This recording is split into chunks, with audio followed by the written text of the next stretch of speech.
Şərtdə deyilir ki, şəkildəki sistemdə M2 kütləli cisimlə səth arasında sürtünmə misalı 0,5-dir.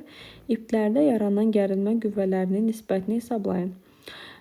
Deməli, biz ilk olaraq bu sualda M1 və M3 kütləli cisimləri tam mərkəzindən aşağı doğru çəkən ağırlıq qüvvələrini qeyd edək. Deməli, bizə veriblər M1-in kütləsi 2, deməli ağırlıq qüvvəsi 20 Newton olacaq. M3-ün kütləsini veriblər 6. Ağırlıq qüvvəmiz 60 Newton olacaq. Bizə deyilir ki, M2 kütləli cisim ilə səth arasında sürtünmə qüvvəsi vardır. Gəlin baxaq, birinci bu sistem hansı istiqamətdə hərəkət edəcək? Çünki biz bilirik ki, sürtünmə qüvvəsi hərəkətin əksi istiqamətində yönəlir. Böyük qüvvə tərəf bu tərəf olduğundan, demək sistemin hərəkət istiqaməti bu istiqamətdə olacaq. Onda sürtünmə qüvvəsinin istiqaməti onun əksinə istiqamətdə olacaq. Biz bilirik ki, F sürtünmə bərabərdir N. N-imiz bizə verilib 0,5. N isə bu M2 kütləli cismin ağırlıq qüvvəsinə 20-yə bərabərdir. Vurulsun 20, bu deyilir 10 Newton. Deməli, sürtünmə qüvvəsinin qiyməti 10 Newton imiş. İndi isə biz sistemin təcilini tapaq. A bərabərdir F əvəzləyici bölünsün M sistem bərabərdir. Əvəzləyici qüvvəmiz.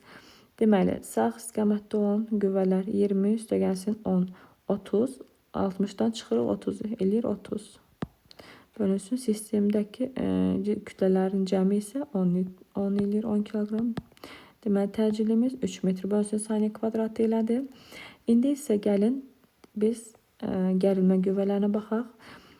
Biz ilk olaraq baxaq M1 kütləli cismin hərəkət istiqaməti bu istiqamətdə, M3 kütləli cismin hərəkət istiqaməti isə aşağı istiqamətdə olacaq. Onda biz T1-i tapsaq, T1 çıxılsın, daha doğrusu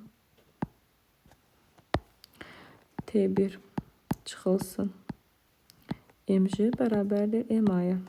Buradan T1 bərabərdir M2, biz A tapdıq 3. 6 üstə gəlsin 20 bərabərdir 26-ya. T2-ni tapanda isə artıq M3 kütləli cisim aşağı doğru hərəkət etdiyindən onda olacaq MJ çıxılsın T2 bərabərdir MA-ya. Yerinə yazsaq 60 çıxılsın T2 bərabərdir 18-ə. T2-miz də bərabərdir 42. İndi bizdən T1-in T2 olan nisbətini istəyirlər. Yazsaq, deməli T1 tapdıq 26, T2-ni tapdıq 42. Alırıq 26-nın 42 olan nisbəti. Bunda biz ixtisar aparsaq 2-yə. 21, 13-ün